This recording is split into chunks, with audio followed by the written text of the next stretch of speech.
We're here in an apartment at College Town Center, and we'd like to help you get your internet service connected. Internet service is available as an additional add-on for any of our apartments. However, you do need to supply your own router.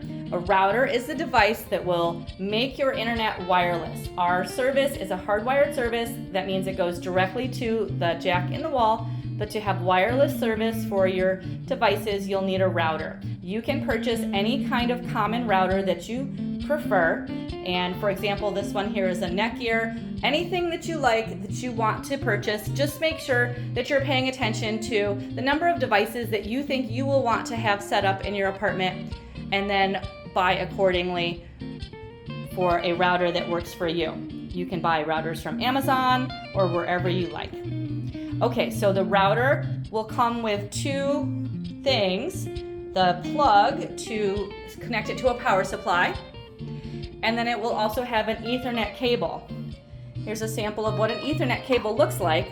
The Ethernet cable is what will connect to the internet. So you'll need to plug that into the port in the wall. You can see over here, it looks like there are a couple ports, but if we put it into this one, it doesn't fit. Don't force it. That's a telephone jack port.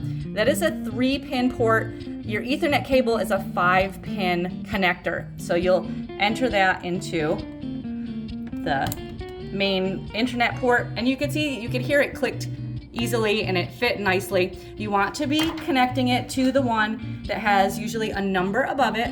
Okay, so the number, it's often blue like this, so don't squeeze it into one that doesn't fit. That's a phone jack that does not connect to your internet.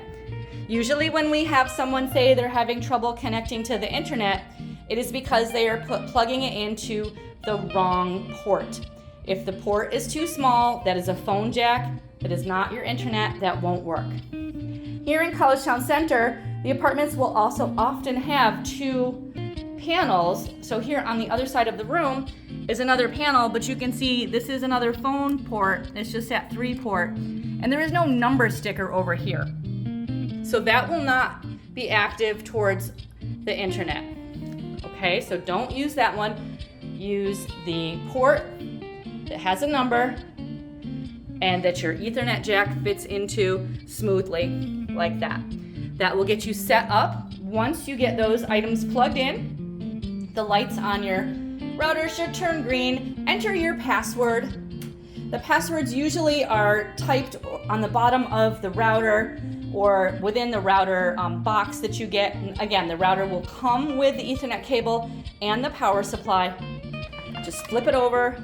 This one, somebody has written a password on there. You can change passwords if you like. That is up to you. You can change the name of the network. But that is how to get your internet service connected here in one of our apartment buildings. If you have some trouble, let us know, but you should be able to connect the router easily on your own within the apartments. When you're ready to subscribe to the service, please let the rental office know, and we can help you get set up for your internet for the year in your apartment.